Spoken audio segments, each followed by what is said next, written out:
Hello दोस्तों, आज से हम न्यू सीरीज स्टार्ट करने जा रहे हैं जिसकी स्टोरी लाइन बहुत ही बढ़िया होने वाली है। इस सीरीज में हमें लिजी नाम के एक बंदे की कहानी दिखाई जाती है जो कि बिल्कुल नॉर्मल सा बंदा होता है, लेकिन अचानक से वो एक दिन सीधा हेवन में जाके पहुंच जाता है। वहाँ पे जाने के बाद उसे पता चलता है हेवन तो पूरी तरीके से बर्बाद हो चुका है। ये तभी हेवन का जो गार्डियन बीस्ट होता है वो लिजी को ऑर्डर देता है कि तुम्हें यहाँ से फैंटेसी वर्ल्ड में जाना है जहाँ पे कल्टिवेटर रहते हैं और वहाँ पे जाने के बाद तुम्हें बहुत सारे पावर को गेन करना पड़ेगा। उसके बाद तुम इतने ज्यादा पावरफुल कल्टिवेटर बन जाओगे कि तुम दोबारा से हेवन को पहले जैसा तैयार कर सको। इसके बाद ही तुम अपने रियल वर्ल्ड में जा पाओगे, वरना तुम हमेशा के लिए कैद हो जाओगे। इसलिए लिजी एक बहुत ही खतरनाक सफर के लिए निकल जाता है जहाँ पे उसे खुद की पावर को बढ़ाना है और खुद को इतना ज्यादा पावरफुल बनाना है कि वो गॉड लेवल पे जाके पहुँच सके। इसके बाद वो खुद से ही हेवन को तैयार कर पाएगा और यह कहानी हमें इसी सीरीज में दिखाई जाएगी। ये कहानी बहुत ही ज्यादा बढ़िया होने वाली है। तो एपिसोड 1 के स्टार्टिंग में हमें लिजी को दिखाया जाता है जिसके सामने कई सारे लोग आ चुके थे। वो सब उसके पास आने के बाद उससे फाइट कर रहे थे और लिजी भी वहाँ पे उनसे फाइट कर रहा है। इसके बाद वो उनसे कहता है, आप लोग यही सोच रहे होगे ना कि मैं अचानक से यहाँ पे कैसे आ गया और मेरे कपड़े तो ह्यूमन के वर्ल्ड के हैं, लेकिन मैं अभी कल्टिवेटर के वर्ल्ड में पहुँच चुका हूँ। तो लगता है आपको मेरी हिस्ट्री बताने का टाइम आ चुका है। तो ये बात है आज से कुछ टाइम पहले की, जब मैं अपने हाई स्कूल में पढ़ता था और वहाँ से मुझे इतिहास से जुड़ी हुई चीजों के बारे में जानने का बहुत ही ज्यादा शौक था और स्कूल में मैं फेमस था ही और सारी की सारी लड़कियाँ मुझ पे मरती थी और उसी के साथ साथ मुझे इन सब चीजों के जानने के बारे में जानकारी मिली और मुझे बहुत ही ज्यादा उत्सुकता रहती थी। ऐसे ही एक दिन जब मैं स्कूल के पीछे बने हुए एक पहाड़ के पास एक वहाँ पे बना हुआ पुराना टेम्पल था, उसकी तलाशी लेने गया कि रियल था या फिर डुप्लीकेट। मुझे इसके बारे में कोई भी जानकारी नहीं है, लेकिन उसी स्केच ने मुझे वहाँ से टेलीपोर्ट कर दिया। इसके बाद मैं अपने रियल वर्ल्ड से गायब ही हो गया और अब हम लिजी को देखते हैं जो कि अपने रियल वर्ल्ड के जरिए किसी अलग ही वर्ल्ड में पहुँच जाता है। वहाँ पे पहुँचने के बाद उसे कुछ समझ नहीं आ रहा था कि अभी तो मैं टेम्पल के अंदर था और वहाँ से टेलीपोर्ट होके मैं किस दुनिया में आ गया हूँ। मुझे तो कुछ भी समझ में नहीं आ रहा, क्या ये हेवन है? और अगर ये हेवन है तो ये इतना ज्यादा बर्बाद क्यों दिखाई दे रहा है और यहाँ तो हर जगह टूटी फूटी दिखाई दे रही है। हेवन तो इतना ज्यादा बर्बाद तो बिल्कुल भी नहीं हो सकता। कि तभी उसे वहाँ पर एक बेस्ट की आवाज सुनाई देती है जो वहाँ पे कह रहा होता है, तुम बिल्कुल सच कह रहे हो, ये हेवन ही है और मैं इस हेवन का गार्डियन हूँ। इसके बाद वो लिजी को अपने पीठ पे बिठा लेता है ताकि उसको पूरे के पूरे हेवन की सैर करवा सके। इसलिए लिजी भी उसके पीठ के ऊपर बैठ जाता है और जैसे वो भी लिजी को पूरा हेवन दिखा रहा होता है कि लिजी को वो हेवन बहुत ही ज्यादा सुंदर दिखाई देता है क्योंकि वो जगह थी ही इतनी सुंदर, लेकिन वहाँ पे काफी सारी चीजें टूटी हुई थी और ऐसा लग रहा था कि यहाँ पे बहुत ही भयानक तबाही आई थी जिससे कि पूरा का पूरा हेवन बर्बाद हो गया और इसी टूटे फूटे होने की वजह से वो भी टकरा कर नीचे गिर जाता है। जिसके बाद वो लिजी से कह रहा था, तुम्हें पता है मैं इस हेवन का गार्डियन हूँ, मैं यहाँ पे पूरे के पूरे हेवन का गार्डियन करता हूँ, तो मुझे मिस्टर गी कहते हैं। क्या तुम्हें पता है उस टेम्पल के अंदर जो मेरा स्केच बना है उसे मैंने हजारों सालों से लगा के रखा था इस चीज के इंतजार में कि कब वहाँ पर कोई बंदा है जिसे मैं टेलीपोर्ट करके यहाँ पर लेके आऊँ। और देखो तुम ही वहाँ पे पहुँच गए, इसी वजह से मैंने तुम्हें टेलीपोर्ट करके इस हेवन में लेके आया हूँ। और जैसा कि तुम देख ही सकते हो कि हेवन पूरी तरीके से बर्बाद हो चुका है और इसे ठीक करना हो और इसे ठीक करने की जिम्मेदारी तुम्हारे ऊपर, इसीलिए मैं तुम्हें यहाँ पर लेके आया, तुम एक चूजीन बनो। तो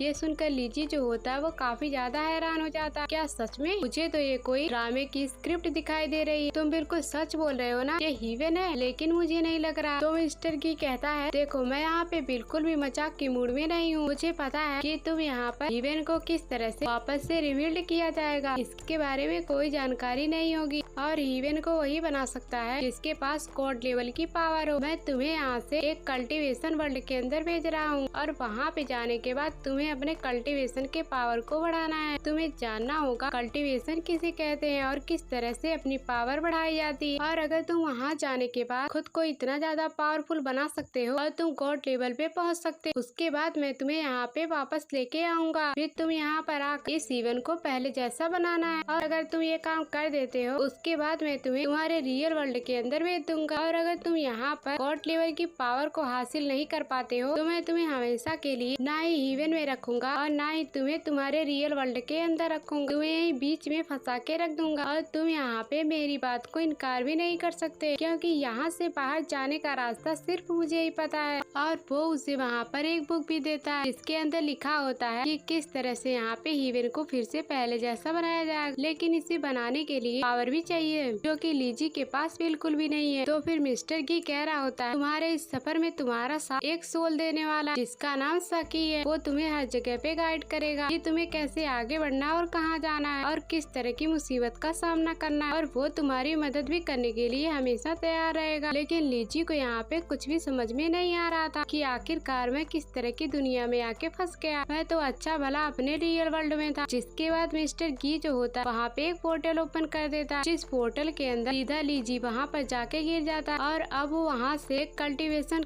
वर्ल्ड के अंदर पहुंच चुका था। यहाँ पर आने के बाद उसे अपनी कल्टीवेशन पावर बढ़ानी होगी और जेजी को कुछ समझ नहीं आ रहा था कि आखिरकार ये कैसी दुनिया है, और ऐसा लग रहा है मैं किसी एशियंट वर्ल्ड में पहुंच चुका। यहाँ पे तो ना ही बिल्डिंग्स है और ना ही कार है और ना ही कुछ भी, और अब मुझे यहाँ से जाना कहाँ है मुझे तो नहीं पता। क्या मुझे कोई इसके बारे में बताएगा? कि तभी मिस्टर गी उस पोर्टल के जरिए अपना हाथ दिखाते हुए कहते हैं जाओ, जो तुम्हें सामने पहाड़ दिख रहा है उसी तरफ तुम्हें जाना है, और वहाँ पे जाने के बाद तुम्हें स्काई थंडर फायर सीड को कलेक्ट करना है। अब यहाँ से तुम्हारा सफर शुरू होता है। फिर जो देखकर लीजी कह रहा होता है चलो कोई बात नहीं, मुझे कुछ तो पता चला कि मुझे कहाँ पे जाना है, इसलिए वो वहाँ से उसी तरफ बढ़ना शुरू कर देता है। लेकिन जैसे वो वहाँ से आगे आता है कि वहाँ पे कुछ बदमाश लोग आ जाते हैं, और वहाँ पे आने के बाद वो लीजी से कह रहे होते हैं अरे मेरे भाई तुम कहाँ जा रहे हो, क्या तुम हमें भूल गए क्या? हम यहाँ पर तुम्हारा स्वागत करने के लिए आए हुए हैं। फिर लीजी को कुछ समझ में नहीं आ रहा था कि आखिरकार ये लोग हैं कौन और ये लोग मुझे पहचानते कैसे हैं? क्या मैंने इनका कुछ बिगाड़ दिया है क्या? कि तभी वहाँ पे जो बदमाश होता है उसका लीडर जिसका नाम बाऊ की था वो कह रहा होता है लगता है लीजी ने अपने कपड़े बदलकर हमें पहचानने से भी इनकार कर दिया। तुम तो हमारे कजन हो और हमारे फैमिली के हेड भी हो, लेकिन तुम्हारे पास कल्टीवेशन पावर के नाम पर कुछ भी नहीं है और तुम बिल्कुल नल्ले हो। तब भी तुम्हें हमारे फैमिली का हेड बना दिया गया जो कि मुझे बिल्कुल भी पसंद नहीं है, और मेरे पास तुमसे ज्यादा पावर है और मैं चाहता हूँ कि मैं फैमिली का हेड बनूं। उसके बाद सारी चीजें मेरे कंट्रोल में होंगी। ये सारी चीजें सुनकर लीजी को समझ में आता है तो अच्छा, इस कल्टीवेशन वर्ल्ड के अंदर मिस्टर गी ने मुझे किसी इंसान की आइडेंटिटी, उसी आइडेंटिटी के हिसाब से मुझे इस कल्टीवेशन वर्ल्ड के अंदर रहना पड़ेगा, और उस आइडेंटिटी के हिसाब से ये जो बंदा बाकी है वो मेरा कजन। लगता है ये खेल आगे चल के बहुत ही ज्यादा मजेदार होने वाला है। इसके बाद बाकी जैन जो होता है वो अपने साथियों के साथ लीजी की तरफ बढ़ना शुरू कर देता है ताकि वो सभी यहाँ पे मिलकर लीजी की जान ले सके। कि तभी देखते ही देखते वहाँ पे सारे के सारे लोग लीजी के ऊपर अटैक करना स्टार्ट कर दिए थे, और बाकियों के पास जो वेपन होता है वो बहुत ही ज्यादा खतरनाक होता है और उसके अंदर से काफी ज्यादा पावर निकल रही होती। लेकिन लीजी के पास तो कोई भी वेपन नहीं था। उसने अपने स्कूल के अंदर ही जो भी फाइटिंग स्किल देखी थी उसी का इस्तेमाल करते हुए वो यहाँ पर बाऊ की और उसकी से लड़ने की कोशिश करता है, लेकिन वो अकेला यहाँ पे कहाँ इन सारे लोगों को संभाल पाता, और देखते ही देखते सारे लोग उसके ऊपर भारी पड़ जाते हैं। इसलिए लीजी वहाँ से भाग रहा होता है और उनसे बचने की कोशिश करता है ताकि वो लोग यहाँ पर उसकी जान ही ना ले ले। इसीलिए वो वहाँ पे कई सारे लोगों से बच रहा होता है, लेकिन कोई तो उसकी सुनने के लिए तैयार ही नहीं था। वो अपने से भी बड़ा वहाँ पे वेपन लेके आ जाता है जिसका इस्तेमाल करते हुए वो लीजी के साथ फाइट करते जा रहा था ताकि वो लीजी की जान ले सके, और वो लीजी को उठा उठा के पटकना शुरू कर देता है, जिस वजह से लीजी की हालत खराब हो चुकी थी और उसे ऐसा लग रहा था कि वो यहाँ पे बाऊ की से हार ही जाएगा, और लीजी तो उनके ऊपर एक भी अटैक कर ही नहीं पाता है, और बाऊ किन अपने वेपन का इस्तेमाल करते हुए उसे बस उठा उठा के फेंके जा रहा होता है। इसके बाद देखते ही देखते बाकी सारे साथी लीजी को घेर लेते हैं, और जैसे वो उसके ऊपर अटैक करते इससे पहले लीजी के आसपास एक बहुत ही पावरफुल शील्ड बन जाती है जिसकी वजह से उसके ऊपर किसी का अटैक लग ही नहीं पाता। कि तब वहाँ पर लीजी के बॉडी के अंदर से एक छोटा सा सोल निकल के बाहर आता है जिसका नाम सियाओ की है, और इसी के बारे में मिस्टर की बात कर रहा। और ये जो सियाओ की है वो लीजी का इस सफर में साथ देने वाला। सियाओ की वहाँ पे आने के बाद लीजी से कह रहा होता है क्या तुम्हें पता है मैं तुम्हारा सोल हूँ, और इस कल्टीवेशन वर्ल्ड के अंदर सभी के पास कोई न कोई मार्शल सोल जरूर रहती है, और उसी तरह से मैं यहाँ पे तुम्हारा सोल होने वाला हूँ, और मैं हर चीज में तुम्हारी मदद करने की कोशिश करूंगा, और मेरे पास यहाँ पे बहुत सारे वेपन भी हैं जो आगे चल के तुम्हें काम आएंगे ताकि तुम अपने दुश्मनों से मुकाबला कर सको। और ये देखकर लीजी एकदम ज्यादा हैरान रह जाता। चलो कोई ना कोई तो मेरे मेरे साथ आया जो कि मेरे इस सफर में मदद करेगा। ये तो बहुत ही अच्छी बात है। और वो सियाओकी से कहता, लाओ जल्दी से मुझे वेपन दो ताकि मैं इन सारे के सारे बदमाशों को सबक सिखा सकूं। लेकिन तब बाओकी वहाँ पर साकिब को देखता है तो वो अपने साथियों से कहने लगता है, देखो इस बच्चे को उठा लो, इसके पास बहुत ही सारे वेपन होंगे जो कि हमें काम आने वाले हैं। इसलिए वहाँ पे सारे के सारे लोग सियाओकी और लीची को पकड़ने के लिए उसकी तरफ ही बढ़ना शुरू कर देते हैं। और ये देखकर सियाओकी वहाँ पे एक पोर्टल बनाने लगता है ताकि उसके अंदर से कोई बढ़िया वाला वेपन निकाल कर लीची को दे सके और जिसका इस्तेमाल करके वो सारे के सारे बदमाशों को सबक सिखाए। तो फिर लीची कह रहा होता है कि सियाओकी एक बहुत ही ज्यादा ड्रैगन स्लिंग वर्ड बाहर निकाल रहा होगा जो कि आग उगलने वाली स्वॉर्ड होती है और इसका इस्तेमाल करते हुए मैं यहाँ पे सारे के सारे लोगों को हरा सकता हूँ। लेकिन सियाओकी जो वहाँ पे वेपन निकालता है वो कोई वेपन नहीं बल्कि एक छोटा सा ईंट का टुकड़ा होता है और उसी ईंट को उसने यहाँ पर निकाल कर लीची को दे दिया ताकि उसकी मदद से लीची यहाँ पे सारे बदमाशों को हरा सके। लीची को तो कुछ समझ में ही नहीं आता कि आखिरकार मैं इस ईंट का क्या करूँगा, ये ईंट थोड़ी ना काम आएगी इन सारे बदमाशों से लड़ने के लिए। लेकिन जैसे वो उस ईंट का इस्तेमाल करता है कि उसे पता चलता है कि वो कोई मामूली सी ईंट नहीं बल्कि ये हेवनली पावर वाला स्टोन है जो कि बहुत ही ज्यादा खतरनाक और कई स्वॉर्ड से भी ज्यादा पावरफुल और खतरनाक है। और जैसे जैसे वो उस ईंट का इस्तेमाल कर रहा होता है उसके सामने तो कोई भी नहीं टिक पाता और वो उस ईंट को उठा के सभी के ऊपर फेंक रहा होता है। और जैसे ही कोई लीची के ऊपर अटैक करने वाला होता उससे पहले वो ईंट सामने आ जाती जो कि इतने सारे बदमाशों के ऊपर अटैक करना शुरू कर देती है। लीची भी ये देख के काफी ज्यादा खुश हो गया था, चलो ये वेपन तो मेरे लिए बहुत ही बढ़िया है। और वो उसे हवा में कंट्रोल करते हुए इधर उधर फेंके जा रहा होता है। जैसे जहाँ पे वो वेपन जाता कि उस ईंट के अंदर से इतनी ज्यादा पावर निकल रही थी कि वो किसी भी कल्टीवेटर को सामने से उठाकर दूर फेंक सके। एक तो इस ईंट की वजह से लीची बड़ी ही आसानी के साथ बाओकेन के सभी साथियों को उठा उठा के दूर फेंकता है जहाँ पे थोड़ी देर पहले वो सभी उसके ऊपर भारी पड़ रहे थे और अब यहाँ पर लीची उन सभी के ऊपर भारी पड़ रहा है और लीची उन सभी की हालत खराब कर देता है और उसके सामने कोई खड़ा तक नहीं हो पा रहा होता है। जो देखकर बाओकी का तो गुस्से का ठिकाना ही नहीं रहता, आखिरकार उसके पास कैसा वेपन आ गया, लेकिन इसके पास कोई भी वेपन क्यों ना आ गया हो, ये मेरे सामने नहीं टिक सकता। इसके बाद वो दोबारा से अपने वाले वेपन को निकाल लिया था और वो निकाल कर लीची की तरफ सीधा बढ़ जाता है और लीची वहाँ पर अपने ईंट को निकाल कर सीधा उठाकर बाओकेन के तरफ ही फेंक देता है। लेकिन बाओकेन तो जल्दी नहीं हार मानने वाला था और वो उस ईंट से बचते हुए दोबारा लीची के ऊपर अटैक करना स्टार्ट कर देता है। इसलिए लीची फिर से अपने ईंट को बाहर निकालते हुए लगातार कई सारे अटैक बाकियों के ऊपर किए जा रहा था और अब बाकियों की हालत काफी ज्यादा खराब हो जाती है। फिर लीची पूरी की पूरी पावर को एक्टिवेट करते हुए उस ईंट के साथ काफी तेज रफ्तार के साथ बाकियों के पास आ जाता है और इतना खतरनाक अटैक उसके ऊपर कर देता है कि उसकी हालत पूरी तरह से खराब हो जाती है। जो सीन दिखाते ही ये एपिसोड यहीं पर एंड हो जाता है। Thanks for watching.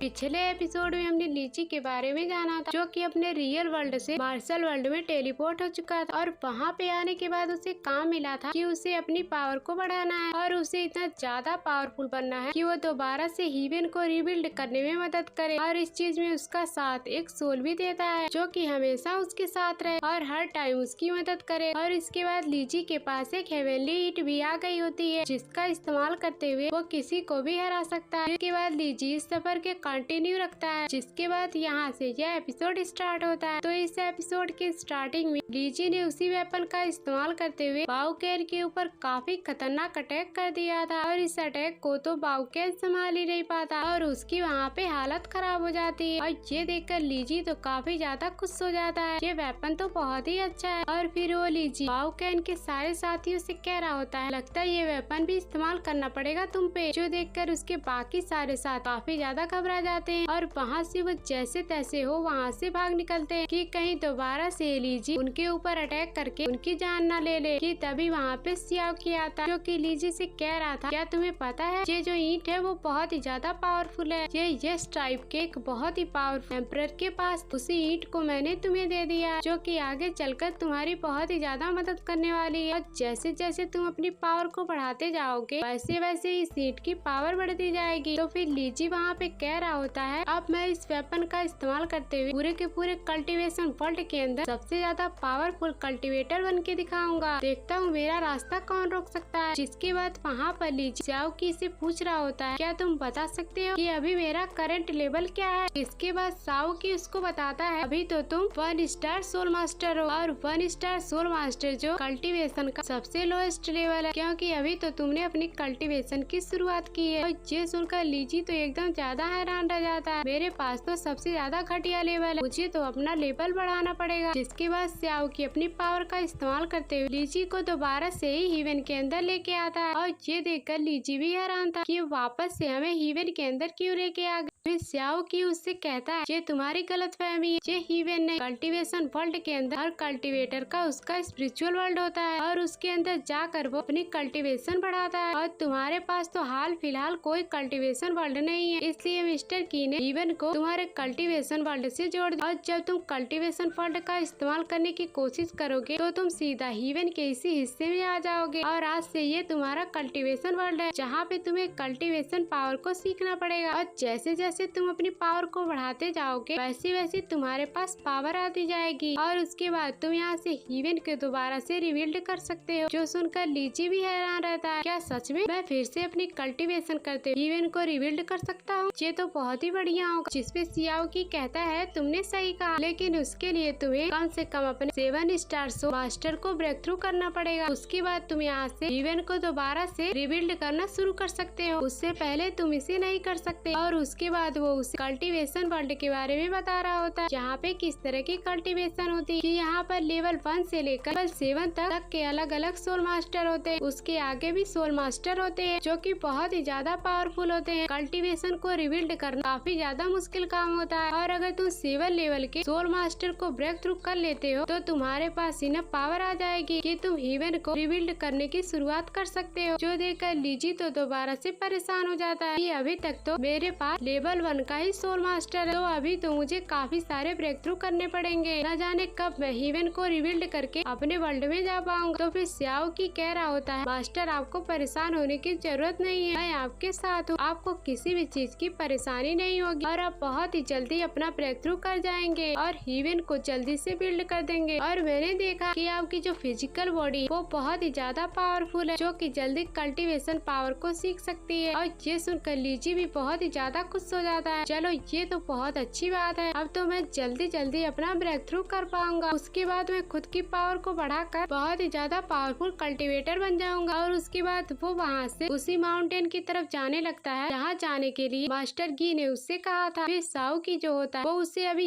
ये बताता है कि उसे अपने स्पिरिचुअल वर्ल्ड से कैसे बाहर निकलना है और उसके बताए हुए तरीके के हिसाब से जैसे लीजी अपनी कनपट्टी के ऊपर 2 उंगली रखता है, वहाँ पे काफी सारी पावर बाहर निकलने लग गई थी, जिस वजह से वो सीधा अपने स्पिरिचुअल वर्ल्ड से बाहर निकल कर आ जाता है। और ये देखकर वो काफी ज्यादा खुश था, अब मैं बहुत ही अच्छे से अपने स्पिरिचुअल वर्ल्ड में जा सकता हूँ और वहाँ से आ भी सकता हूँ। इसके बाद स्याओ की जो होता है वो अपनी पावर का इस्तेमाल करते हुए सबसे पहले लीजी का हुलिया बदल देता है, क्योंकि उसका हुलिया टी शर्ट और पैंट वाला था और अब उसका हुलिया बदलने के बाद वो कल्टीवेशन वर्ल्ड का कल्टीवेटर दिखाई दे रहा होता है। ये देखकर लीजी भी बहुत ही ज्यादा खुश हो गया होता है, ये तो बहुत ही अच्छा कपड़ा है। और वो वहाँ से सीधा उसी माउंटेन की तरफ बढ़ना शुरू कर देता है। लेकिन जैसे ही वो आगे जाता है कि वहाँ पर एक बहुत ही पावरफुल बीस्ट आने लगते हैं, जिसके ऊपर लिंग लोंग नाम की एक लड़की बैठी हुई थी। और लिंग लोंग जो थी वो लीजी के सामने आकर वहाँ पे रुक जाती और उससे कहती, अरे कजन ब्रदर आप तो मुझे मिल गए, मैं तो आपको कब से ढूंढ रही थी और काफी ज्यादा मेहनत के बाद मैंने आपको ढूंढ लिया। और माँ ने मुझे कहा कि आप किसी मुसीबत में पड़ गए होंगे और उन्होंने मुझे आपकी मदद करने के लिए भेज दिया, इसीलिए मैं यहाँ पे आई हुई हूँ और मैं आपके लिए सवारी भी लेके आई हूँ ताकि आप जल्द से जल्द यहाँ से निकल सके। और ये देखकर लीजी भी हैरान था कि मैं इस भयानक जानवर पे कैसे बैठूं, अगर इसने मुझे गिरा दिया तो फिर लिंग लोंग कहती, आप काफी टाइम से नहीं मिल रहे थे, इसलिए जब तक के लिए सेकंड अंकल को ही फैमिली का हेड बना दिया गया और अब जल्दी से मेरे साथ चलो। और ये देखकर लीजी भी हैरान रहता है कि आखिरकार ये कौन लोग हैं और यहाँ पे मुझे किस तरह की आइडेंटिटी मिली है, ये तो मुझे ठीक से नहीं पता, ये तो हमें धीरे धीरे ही मालूम पड़ा कि ये लोग मेरे क्या लगने वाले और मैं किस तरह के फैमिली मैटर में पढ़ने वाला हूँ। इसके बाद वो जानवर के ऊपर बैठकर वहाँ से आगे बढ़ना शुरू कर देता है। उसे तो सीधा बैठना भी नहीं आ रहा था, लेकिन जैसे तैसे वो उस पे बैठ के जा रहा होता है और जैसे वो वहाँ से आता है कि उसके सामने एक बहुत ही पावरफुल स्कॉर्पियो आ गया होता है, जो कि लीजी के बीस्ट के ऊपर अटैक करते हुए वहाँ से उसे गिरा देता है। और ये देखकर लीजी भी हैरान था, अरे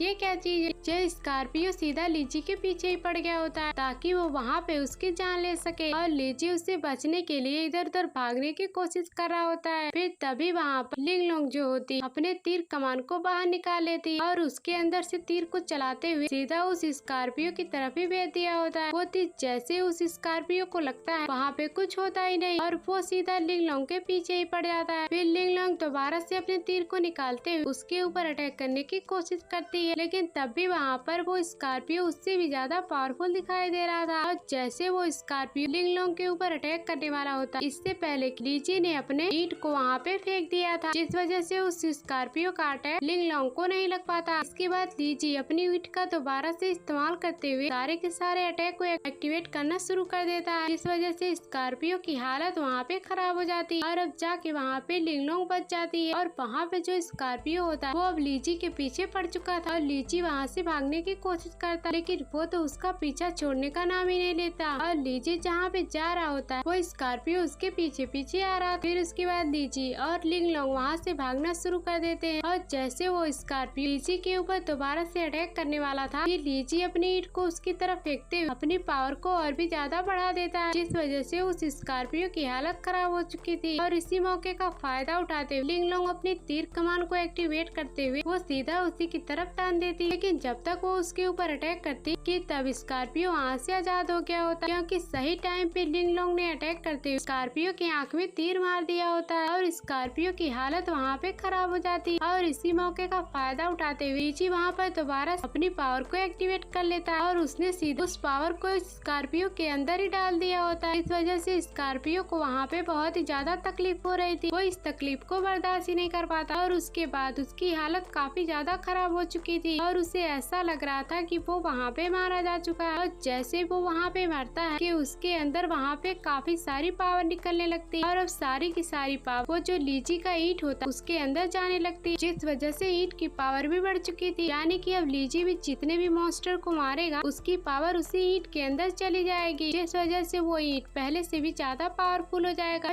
ये देखकर लीजी भी एकदम ज्यादा हैरान रहता है कि आखिरकार हुआ। फिर लिंग लोंग उससे कहती, लगता है ये जो आपकी ईंट है उसके अंदर स्कॉर्पियो की सारी पावर चली गई, तो इस वजह से ये ईंट और भी ज्यादा पावरफुल हो चुका है। और मैंने सुना था कि यहाँ पे बहुत सारे ऐसे बीस्ट रहते हैं और अगर हम उस बीस्ट को मारे तो उसकी पावर को एब्जॉर्ब कर सकता है, जिस वजह से उसकी भी पावर मिल जाएगी और ऐसे आप स्कॉर्पियो की सारी पावर आपके इस ईंट के अंदर जा चुकी है और आप बाद में चाहो तो इसकी पावर का इस्तेमाल कर सकोगे, लेकिन पहले तो आप अपना ब्रेक थ्रू नहीं कर पा रहे और आपके पास से ईंट कैसे आ गई, जिस वजह से आप अपना लेवल 1 का सोल मास्टर ब्रेक थ्रू कर लिया। और ये सुनकर लीजी वहाँ पे कह रहा होता है, अरे ये तो मेरा एक दोस्त मिल गया जिसने मेरा ब्रेक थ्रू करने में मदद की और उसी की मदद से मैं अपना ब्रेक थ्रू कर पाया हूँ। कि तभी वहाँ पे भागते हुए बाउकी आता, जो कि स्कॉर्पियो को मरा हुआ देखकर बहुत ही ज्यादा हैरान होता है। वो उससे देखकर कह रहा होता है, मेरा इतना प्यारा स्कॉर्पियो यहाँ पे मारा गया, आखिर इसे किसने मारा, और अगर मुझे एक बार पता चल जाए ना कि इसे किसने मारा तो मैं उसे जिंदा नहीं छोड़ूंगा। तो फिर वहाँ पे वो लीजी को देख के कह रहा हो, लीजी अब तुम यहाँ पे बच के रहना, मैं तुम्हें नहीं छोड़ूंगा, तुमने मेरे इतने प्यारे स्कॉर्पियो को मार दिया, इसकी सजा तुम्हें जरूर मिलेगी। और ये देखकर लीजी समझ जाता कि इस स्कॉर्पियो को भेजने वाला कोई और नहीं बल्कि ये बाउकी ही था और ये इस स्कॉर्पियो को भेजकर मेरी जान लेने की कोशिश की थी। वो तो अच्छा हुआ कि मैंने उसे मार दिया वरना ये मुझे मार डाल। क्या तुम मुझे बता सकते हो कि आखिरकार तुम मुझे मारना क्यों चाहते हो? जिस पर बाउकेन कह रहा होता है, चाहे कुछ भी क्यों ना हो जाए मैं तुम्हें नहीं बताऊंगा। ये बात सुनकर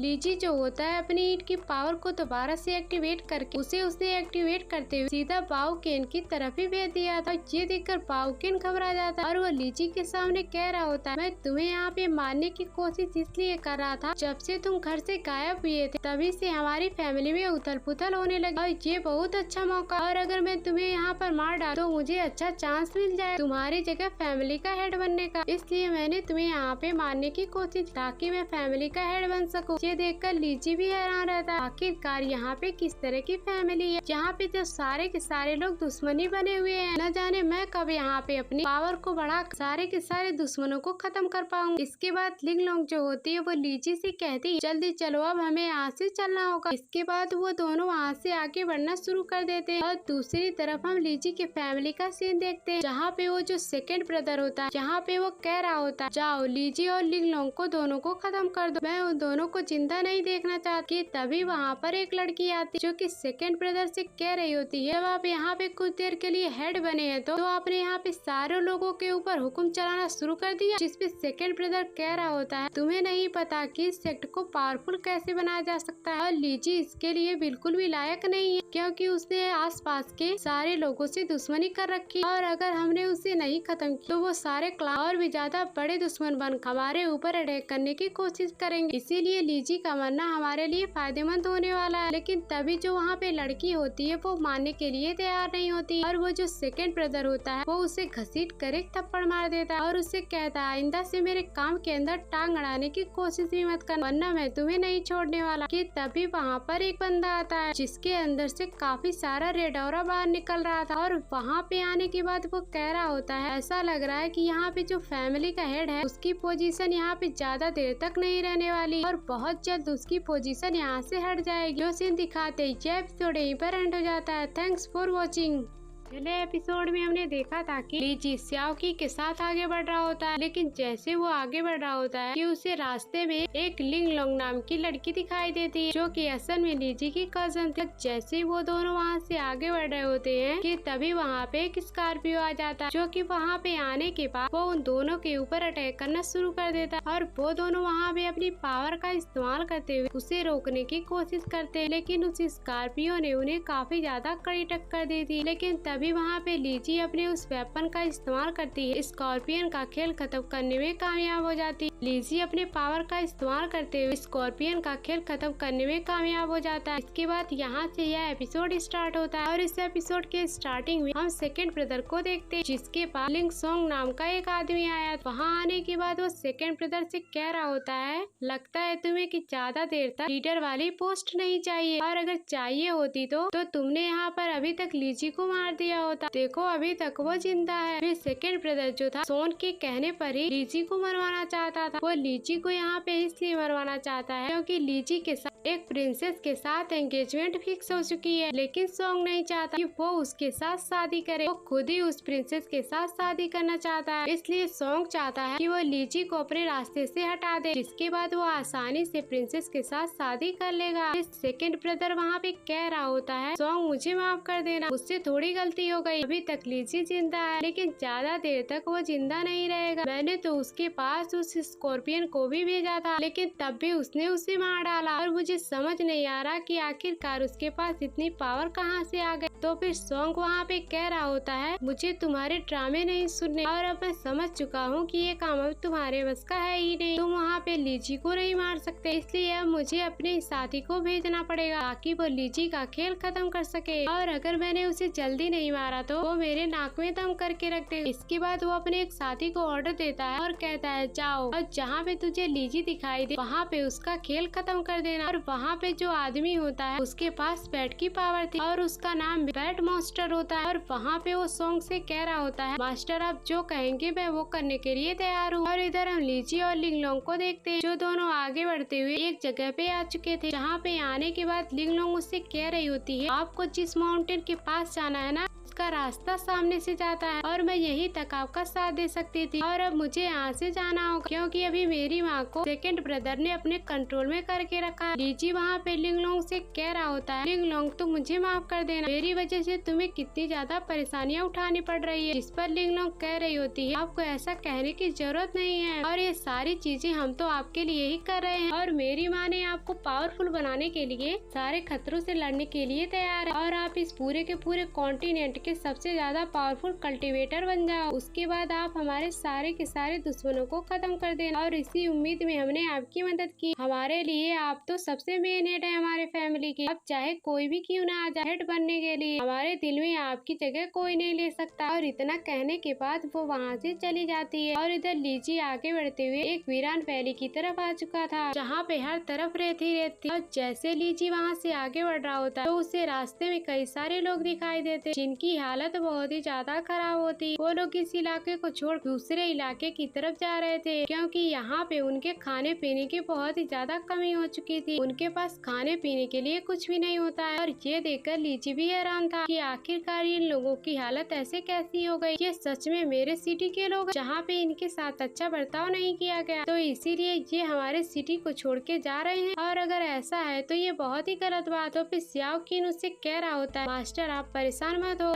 जैसे ही आपके पास पावर आ जाएगी और आपने दोबारा से इवेंट को बिल्ड कर दी, तो हम यहाँ पर सारे के सारे जो मजबूर लोग हैं, हम उनकी सारी की सारी मजबूरियों को खत्म कर देंगे और वो शान से अपनी जिंदगी आगे चलकर गुजार पाएंगे। इसलिए लीजिए उन लोगों के साथ वहाँ से आगे बढ़ना शुरू कर देता है और उन्हीं लोगों के बीच एक सवारी जा रही, जो कि कोई शाही सवारी लग रही होती है और उसी के अंदर वो प्रिंसेस भी मौजूद है। इसके बारे में सॉन्ग बात कर रहा, वो उससे शादी करना चाहता। वो प्रिंसेस जैसे ही आगे बढ़ रही होती, उसके आसपास उन गरीब लोगों को देखकर इनकी हालत बहुत ही ज्यादा खराब थी। उसको बहुत ही बुरा लगता है ये लोग कितने ज्यादा मजबूर और कितने ज्यादा गरीब दिखाई दे रहे हैं। और वो अपने जनरल से कह रही होती है, हमारे पास जितना भी खाना पानी है इन लोगों को दे दो, इन्हें तो बहुत ही ज्यादा जरूरत है, वरना ये लोग तो यहाँ पे मर ही जाएंगे। तो जनरल यहाँ पे कह रहा होता है, प्रिंसेस आप ही कैसी बातें कर रही हैं, हमारे साथ भी देखो काफी सारे लोग और अभी हमें 3 दिन का सफर तय करना है और अगर अभी हमारे पास खाना खत्म हो जाएगा तो हम अपने आगे के दिन में क्या करेंगे, इसलिए हम इन्हें अपना खाना नहीं दे सकते। जिसपे प्रिंसेस कह रही होती है, देखो अगर हम यहाँ पर कुछ देर के लिए भूखे भी रहे तो मर थोड़ी न जाएंगे, वैसे भी हमारे पास कुछ देर के बाद खाना आ ही जाएगा और इन लोगों का क्या भरोसा कि इन्हें खाना कब मिले। और एक प्रिंसेस ऐसा कभी नहीं होने दे सकती कि उसके प्रजा की लोगों की हालत इतनी खराब रहे। मैं खुद ही भूखी प्यासी रहने के लिए तैयार हूँ और तुम चाहो तो मेरा ही खाना इन लोगों को दे दो, मुझे कोई भी जरूरत नहीं है खाने की। और प्रिंसेस तो काफी ज्यादा अच्छी दिखाई दे रही थी और उनके मिजाज भी काफी ज्यादा अच्छे होते। ये सुनकर जनरल कह रहा होता है, अगर आप इतना कह रही हैं तो ठीक, हम यहाँ पर भूखे रहने के लिए तैयार हैं। इसके बाद जनरल अपने सारे सिपाहियों से कह जितना भी खाना होता है वहाँ के लोगों में बांट देता है ताकि उन्हें कुछ खाने पीने के लिए मिल सके। और ये देखकर वहाँ के सारे लोग काफी ज्यादा हैरान और खुश हो जाते हैं। चलो यहाँ पर खाना मिलने वाला है और सभी को वहाँ पे ब्रेड मिल रहा होता है और सभी लोग टूट पड़ते हैं खाने के ऊपर और एक दूसरे को मार मार कर वो लोग खाना ले रहे, क्योंकि उन लोगों ने कई दिनों से कुछ भी नहीं खाया था। और एक छोटा बच्चा जैसे अपने माँ के लिए खाना लेके आता है और वहाँ पर दूसरा आदमी आकर उस बेचारे का खाना छीन लेता है और खुद ही खाना शुरू कर देता है। और यहाँ के लोगों में जो ताकतवर थे उनके पास तो खाना आ गया होता है, लेकिन जो कमजोर थे उनके पास अभी भी खाना नहीं आया होता है। इसलिए प्रिंसेस अपने जनरल से कहती है, जाओ और उनकी मदद कर। और यहाँ पर जो खाना लेने में जो सबसे ज्यादा ताकतवर वही टूट पड़ रहे हैं, लेकिन जनरल कह रहा होता है, प्रिंसेस हम यहाँ पे कुछ भी नहीं कर सकते, ये उनकी किस्मत है, हमने अपनी तरफ से पूरी कोशिश कर ली, हम किसी और का खाना छीन कर किसी और को नहीं दे सकते और जिनकी नसीब में भूखा रहना लिखा है वो तो भूखे ही रहेंगे। जिसके बाद वो सभी वहाँ से आगे बढ़ना शुरू कर देते, लेकिन तभी वहाँ पर लीजी आ जाता है और वो घसीट कर एक पंच सीधा उस आदमी को मार देता है जिसने उस बच्चे का खाना छीना था। और वहाँ पर आने के बाद वो सारे लोगों से कह रहा होता है, यहाँ पे सारे लोगों को इक्वल खाना मिलेगा और किसी को कम और किसी को ज्यादा नहीं मिलने वाला, और अगर किसी ने यहाँ पे गड़बड़ करने की कोशिश की तो मुझसे बुरा कोई नहीं होगा। और खाना छीनने वाला बंदा जैसे ही लीजी के पास आता है उसे मारने के लिए लीजी उसे एक पंच मार के उठाते हुए वहाँ से दूर फेंक देता है और वो उससे कहता है, देखो मेरे पास भी खाना। और यहाँ पर जिसको खाना नहीं मिला, लीजी को जो लिंग लोंग ने सफर पूरा करने के लिए खाना दिया था वो सारा खाना बाकी लोगों में बांट देता है और वो तो बिल्कुल प्रिंसेस जैसा ही है। और जैसे प्रिंसेस लीजी को देख रही होती है वो काफी ज्यादा हैरान रहती है कि लीजी एकदम तो दरिया दिल इंसान है जैसे कि मैं हूँ। और लीजी साथ ही उस बंदे को भी खाना दे देता है जो सभी का खाना छीन रहा था और उसे सबक देते हुए जाता है, आगे से ऐसा मत करना। जिसके बाद वो अपने बिस्ट पे बैठते हुए वहाँ से जाने लगता है और जैसे जैसे वो वहाँ से गुजरता है प्रिंसेस के पास जो उसका गोकन होता है वो अजीब तरह से ग्लो करना शुरू हो जाता है। और ये देख के प्रिंसेस समझ चुकी थी जरूर यहाँ पे लीजी के साथ कुछ गड़बड़ होने वाली है कि तभी उसका गोगन इतना अजीब तरीके से चमकने लग गया। इसके बाद हम वहाँ पर बैड डीमन को देखते हैं जो कि यहाँ पे लीजी का ही पीछा कर रहा था। वो लीजी की जान लेने के लिए उसके पास ही पहुँच गया होता है और सियाओ जैसे ही वहाँ पे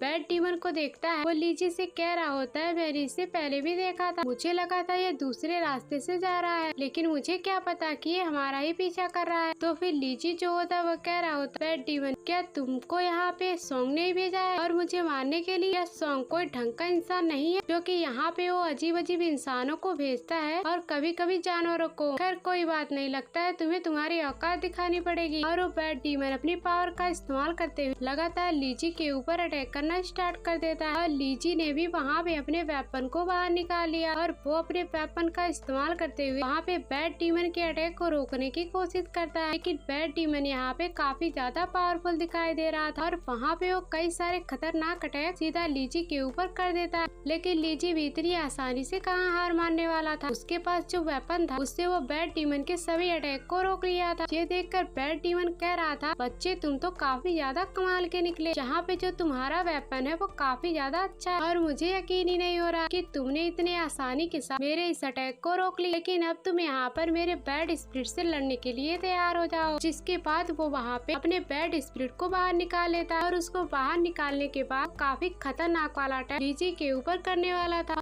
लीजी दोबारा से अपने वेपन को सामने लाकर उस बैड की स्पिरिट को रोकने की कोशिश करता है। लेकिन बैड स्पिरिट यहाँ पे काफी ज्यादा पावरफुल दिखाई दे रही थी। लीजी कितनी भी कोशिश क्यों ना कर ले, वो वहाँ पर बैड स्पिरिट को रोक ही नहीं पा रहा होता है। फिर लीजी स्याओकी से पूछता है, स्याओकी बताओ मुझे यहाँ पे क्या करना चाहिए, मैं तो यहाँ पर इसे नहीं रोक पा रहा। तो फिर स्याओकी कहता है, तुम्हारे पास जो वेपन है उसके अंदर जो स्कॉर्पियन की पावर गई है ना, उसके पोजीशन का इस्तेमाल कर और उस बैड डीमन के ऊपर अटैक कर दो। उस स्कॉर्पियन के पास किसी को भी स्टॉप करने की पावर थी और उस वजह से वो बैड डीमन भी वहाँ पे स्टॉप हो जाएगा। लेकिन जैसे लीजी वहाँ पर उस अटैक का इस्तेमाल करता है कि वो बैड डीमन वहाँ पे पूरी तरीके से स्टॉप हो चुका था। ये देखकर लीजी काफी ज्यादा हैरान और बहुत ही खुश हो जाता है। ये तो बहुत ही बढ़िया है, यहाँ पे किसी को भी स्टॉप कर सकता है। और बैड डीमन के स्टॉप होने का फायदा उठाते हुए लीजी उसके ऊपर कई सारे लगातार अटैक करते हुए और उसके ऊपर लगातार अटैक किए जा रहा होता है, जिसकी वजह से बैड डीमन की हालत खराब हो चुकी थी। लीजी तो वहाँ पे रुकने के लिए तैयार ही नहीं था, वो उसके ऊपर घूसों की बारिश कर देता है। जैसे ही वहाँ पे सौकी को मौका मिलता है, वो अपना वेपन उठाते हुए सीधा पीछे से आकर बैड डीमन के सर पे ही मार देता है। इस वजह से बैड डीमन को और भी ज्यादा चोट लग जाती है। लेकिन बैड डीमन वहाँ पे हार नहीं मानने वाला था और उसने दोबारा से वहाँ पर अपने बैड स्पिरिट को वापस से निकाल लिया होता है ताकि उसका इस्तेमाल करते हुए वो लीजी की जान ले सके। तभी ये देखकर स्याओकी जो होता है वो उस वेपन के अंदर से सीधा का सीधा स्कॉर्पियन के स्पिरिट को ही बाहर निकाल लेता है कि चल अब मैं देखता हूँ कि तेरे बैड स्पिरिट के अंदर कितनी पावर है, वो इस स्कॉर्पियन के स्पिरिट के साथ लड़ भी पाता है या फिर नहीं। स्कॉर्पियन की स्पिरिट तो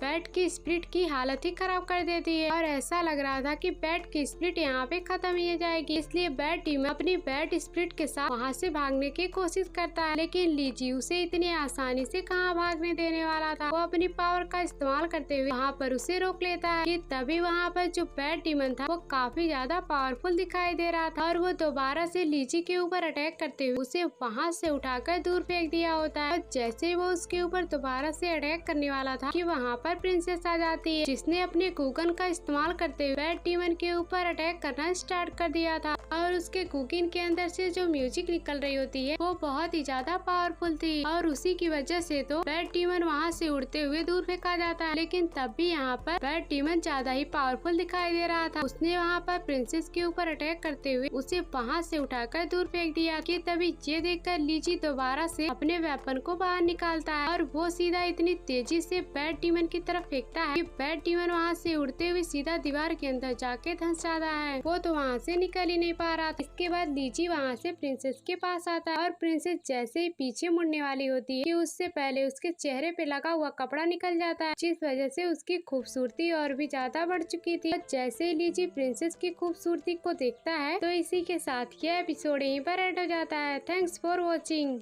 चले एपिसोड में हमने देखा था कि सेकंड ब्रदर और लिंक संग ने मिलकर एक बैट डीमन को लीजी की तरफ भेज दिया होता है ताकि वो वहाँ जाकर उसकी जान ले सके। इसलिए वो बैट डीमन सीधा लीजी के पास आ गया होता है और उसके ऊपर लगातार अटैक किए जा रहा होता है। लेकिन तभी वहाँ पर प्रिंसेस आ जाती है जो खुद भी यहाँ पर लीजी का साथ देने के लिए आई हुई थी। अब वो दोनों मिलकर बैट डीमन के ऊपर लगातार अटैक किए जा रहे थे, लेकिन तभी बैट डीमन यहाँ पे काफी ज्यादा पावरफुल दिखाई दे रहा होता है। वो उन दोनों के अटैक को बड़ी आसानी के साथ झेलते जा रहा होता है, जिस वजह से उन दोनों को उससे फाइट करना काफी ज्यादा मुश्किल हो रहा था। जिसके बाद यहाँ से यह एपिसोड स्टार्ट होता है। इस एपिसोड के स्टार्टिंग में लीजी को लग रहा होता है उसने बैट डीमन के ऊपर अटैक करके उसकी जान ले ली है, इसलिए वो वहाँ पे प्रिंसेस का शुक्रिया कर रहा होता है जो कि यहाँ पे आई थी उसकी मदद करने के लिए और उन दोनों ने अपनी पावर का इस्तेमाल करते हुए बैट डीमन को खत्म कर दिया। लेकिन लीजी जैसे प्रिंसेस को देखता है उसे देखते ही रह जाता है क्योंकि वो उससे बहुत ज्यादा ज्यादा सुंदर दिखाई दे रही होती है। सावकी वहाँ पर आने के बाद लीजी से कह रहा होता है, मास्टर आपको ये प्रिंसेस कैसी दिखाई देती है ना? एकदम ज्यादा सुंदर। आपके तो देख गाल एकदम लाल हो चुके हैं। और लीजी यहाँ पे प्रिंसेस को पहचानता नहीं कि आखिरकार वो कौन है। जिसके बाद वो अपने बारे में बता रहा होता है। इसलिए प्रिंसेस उससे कहती है, मुझे आपसे मिलकर बहुत ही अच्छा लगा। आप दिल के बहुत ही ज्यादा अच्छे हैं। आपने गरीबों की मदद की और उनको अपना खाना भी दिया। ये बात मुझे बहुत ही ज्यादा पसंद आई। और ये सारी बातें सुनकर लीजी बहुत ही ज्यादा शर्मा रहा होता है। और फिर सावकी उससे कह रहा होता है, अरे मास्टर आपके दिल की धड़कन तो बहुत ही ज्यादा तेज हो चुकी है, कहीं आपको यहाँ पे हार्ट अटैक ना आ जाए, इसलिए थोड़ा सा कंट्रोल करो खुद को। इसके बाद लीजी वहाँ पे खुद की तारीफ करना शुरू कर देता है। मैं तो बस यहाँ पे सिर्फ गरीबों को खाना नहीं देता, बल्कि कमजोरों की मदद भी करता हूँ, ताकि कोई पावरफुल इंसान उनके पास जाकर उनको परेशान करने की कोशिश ना करे। मैंने अपना पूरा जीवन गरीबों की और कमजोरों की मदद करने में ही गुजार दिया और मैं आगे ही ऐसे ही गुजारना चाहता हूँ। और ये सारी बातें वो प्रिंसेस को इम्प्रेस करने के लिए कह रहा होता है। और ये सुनकर प्रिंसेस उससे इम्प्रेस भी हो जाती है और वो उससे कह रही होती है, लीजी आप तो बहुत ही ज्यादा शानदार हैं। मुझे तो खुद भी शर्म आ रही है कि मैं आपके जितना लोगों की मदद नहीं कर पाती हूँ। काश मैं भी आपके जितना लोगों की मदद कर पाती। तो इस पर लीजी कहता है, नहीं ऐसी कोई बात नहीं है प्रिंसेस, आप तो बहुत ही ज्यादा अच्छी दिल की है। सबसे पहले आप ही ने तो शुरुआत की थी गरीबों को खाना बांटने की, उसी को मैंने खत्म किया। उसके बाद प्रिंसेस लीजी से पूछ रही होती है, लीजी क्या आप मुझे ये बता सकते हैं आखिरकार ये बैड डीमन आपके पीछे क्यों पड़ गया? ये तो मुझे बहुत ही ज्यादा खतरनाक दिखाई दे रहा था। जिसपे लीजी कह रहा होता है, ये बहुत ही लंबी कहानी और जब मुझे टाइम मिलेगा ना, तब मैं आपको शांति से सब कुछ बता दूंगा। और अभी तो मुझे स्पिरिचुअल माउंटेन के पास जाना है, क्योंकि वहाँ पे मुझे एक छोटा सा काम है। लेकिन मुझे बड़े अफसोस के साथ कहना पड़ रहा है, जिस जानवर को मैं अपना सवारी बना के आया था, उसे तो इस बैड डीमन ने मार डाला। अब मुझे समझ में नहीं आ रहा कि मैं यहाँ से आगे कैसे जाऊँ। इसलिए प्रिंसेस कहती है, आपको घबराने की जरूरत नहीं है, मैं आपको वहाँ पे लेके चलूंगी। आप मेरे लिए एक मेहमान की तरह हैं और मेहमान की खातिरदारी की जाती है। और उनके जाने के बाद हम वहाँ पे बैड डीमन को देखते हैं, जो कि अभी तक मरा नहीं था। वो धीरे धीरे करके वहाँ पे फिर से होश में आ रहा होता है, ताकि वो लीजी को और प्रिंसेस को वहाँ पे मार सके। वो जैसे ही वहाँ पे आता है कि लीजी अपने वेपन का इस्तेमाल करते हुए एक शील्ड को बनाने की कोशिश करता है, लेकिन तभी बैड डीमन जो होता है उसके शील्ड को तोड़ दिया था। कि तभी बैड डीमन लीजी से कह रहा होता है, क्या तुम्हें पता है मैं जितना मार खाता हूँ ना, मेरी ब्रेक थ्रू उतनी ज्यादा होती जाती है और तुमने मुझे इतना मारा है कि यहाँ पे मेरा ब्रेक थ्रू हो चुका है और मैं तुम्हें यहाँ पर नहीं छोड़ने वाला। और ये देखकर लीजी तो घबरा चुका था, मैंने कौन सी मुसीबत को दावत दे दी। और वो वहाँ से भागना शुरू कर देता है और बैड डीमन तो कई सारे अटैक लगातार लीजी के ऊपर करते जा रहा था और लीजी बड़े मुश्किल के साथ उससे बच रहा होता है। ये देखकर सावकी जो होता है उसने उस वेपन के अंदर से स्कॉर्पियन के स्पिरिट को बाहर निकाल लिया होता है, ताकि वो यहाँ पे आने के बाद बैड डीमन को रोक सके। कि तभी देखते ही देखते बैड डीमन और स्कॉर्पियन की स्पिरिट के बीच में फाइट स्टार्ट हो जाती है, जहाँ पे बैड डीमन थोड़ा कमजोर लगने लग गया था। लेकिन तब भी वो वहाँ पर स्कॉर्पियन के स्पिरिट को गायब कर देता है। जिसके बाद अब वहाँ पे प्रिंसेस आ जाती है और वो भी अपने म्यूजिकल का इस्तेमाल करते हुए कई सारे अटैक सीधा बैड डीमन के ऊपर कर रही होती है। जिस मौके का फायदा उठाकर लीजी ने भी अपने ईंट वाले वेपर को कई सारे डुप्लीकेट में बना लिया था और अब दोनों लगातार कई सारे अटैक बैड डीमन के ऊपर कर रहे होते हैं। और ऐसा लग रहा था कि बैड डीमन इतने सारे अटैक को संभाल नहीं पाएगा, लेकिन तभी वहाँ पे उसे कुछ भी नहीं होता। वो तो दोबारा से खड़ा हो जाता है और वो काफी ज्यादा गुस्सा हो चुका था कि मैं तो यहाँ पे किसी को नहीं छोड़ने वाला। अब तक की प्रिंसेस और लीजी वहाँ से भाग चुके होते हैं और उधर हम सेकंड ब्रदर को देखते हैं, जो कि लिंग सोंग से कह रहा होता है, आपने मुझ पे काफी बड़ा फाइन चार्ज कर दिया है, जो कि मैं यहाँ पे लीजी की जान नहीं ले पाया, प्लीज उस फाइन को कम कर दो। ये तो पूरे के पूरे सेट की कमाई है और अगर आप सब ले लेंगे तो हमारा सेट कैसे चल पाएगा। लेकिन सॉन्ग तो सुनने के लिए तैयार ही नहीं था। वो कह रहा होता है, तुमने गलती की लीजी को जिंदा छोड़कर, तो इसकी सजा तो तुम्हें भुगतनी पड़ेगी। कि तभी वहाँ पर लिंग लोंग आ जाती, जो कि लिंग सोंग से कह रही होती है, आप प्लीज यहाँ पे मेरी माँ को छोड़ दो, उन्होंने आपका क्या ही बिगाड़ा है। लेकिन सेकंड ब्रदर उससे कहता है, तुम्हारी माँ ने मेरी बात नहीं मानी, इसीलिए मैंने उसे घसीट कर थप्पड़ मारा और उसे काल कोठरी में बंद कर दिया और वो वहाँ से कभी बाहर नहीं निकल पाएगी। तो फिर लिंग लोंग उससे कह रही होती है, मैं कुछ भी सजा भुगतने के लिए लिए तैयार। बस प्लीज आप मेरी माँ को छोड़ दो, आप जो कहोगे मैं वो कर दूंगी यहाँ पर। लेकिन सेकंड ब्रदर वहाँ पे लिंग लॉन्ग को उठाकर वहाँ से दूर फेंक देता है और अपने सिपाहियों से कह रहा होता है आखिर इसे अंदर किसने आने दिया, ले जाओ और इसे उठाकर बाहर फेंक दो। ये तभी लिंग लॉन्ग जाते हुए सेकंड ब्रदर से कह रहा होता है अगर तुम यहाँ पर जिंदा रहना चाहते हो तो तुम जल्द से जल्द मुझे ये खबर पहुँचा देना कि लीजी पकड़ा जा चुका है, वरना अगर जल्द से जल्द मुझे ये खबर नहीं मिली तो मैं तुम्हें खत्म करूंगा ही और साथ ही तुम्हारे सेट को बर्बाद कर दूंगा। और इधर प्रिंसेस और लीजी वहाँ से भाग रहे होते, जिसके पीछे बैड डीमन पड़ा हुआ था। वो अभी तक उनके ऊपर कई सारे अटैक किए जा रहा होता, जहाँ पे वो पहले से ही ज्यादा पावरफुल दिखाई देने लग गया था। और लीजी अपने वेपन का भी इस्तेमाल करता है, लेकिन तभी वहाँ पर वो वेपन उतना ज्यादा असर नहीं दिखा रहा था उस बैड डीमन के सामने। और उसी तरह से प्रिंसेस का भी वही हाल होता है। बैड डीमन उसके पास जाकर जैसे ही उसके ऊपर अटैक करने वाला होता है कि तभी लीजी बैड डीमन के ऊपर अटैक करते हुए उससे कहता है अगर तुम्हारे पास इतनी हिम्मत है ना तो मेरे पास आना, तो प्रिंसेस के पास क्यों जा रहा उनके ऊपर अटैक करने के लिए। इसलिए बैड डीमन सीधा गुस्से में लीजी की तरफ बढ़ जाता है और उसने उसके ऊपर कई सारे अटैक करना स्टार्ट कर दिया था। लेकिन तब भी जैसे बैड डीमन को मौका मिलता है वो अचानक से प्रिंसेस के पीछे आ जाता है और उसके ऊपर एक खतरनाक वाला अटैक करते हुए उसकी जान लेने की कोशिश करता है कि तभी सही टाइम पर वहाँ पर लीजी ने आकर प्रिंसेस की जान बचा ली। लेकिन बैड डीमन का पूरा लीजी के पीठ के आर पार हो गया होता, जिस वजह से लीजी एकदम ज्यादा इंजर्ड हो चुका था और ऐसा लग रहा था कि अब वहाँ पे वो मारा जाएगा और वो वहाँ पे बेहोश होने लगता है। जैसे ही लीजी वहाँ पे बेहोश होता है वो खुद को किसी अलग ही वर्ल्ड के अंदर पाता है। वो यहाँ पर आने के बाद एकदम ज्यादा हैरान था, ये मैं कैसी जगह पे आ गया, ये है भी क्या, मैं किस जगह पे आ, क्या मैं मर गया, क्या मैं मरने के बाद यहाँ पे आ गया। ये तभी वहाँ पे सियाओकी आता जो कि लीजी से कह रहा होता है देखो तुमने यहाँ पे बहुत ही बड़ी गलती की, अपनी जान दांव पे लगाकर, इससे तुम मारे भी जा सकते थे, इसलिए तुम्हें जल्दी से रिपेयर करना पड़ेगा ताकि तुम्हारी सारी पावर रिकवर हो सके, तभी तुम यहाँ पे ठीक हो,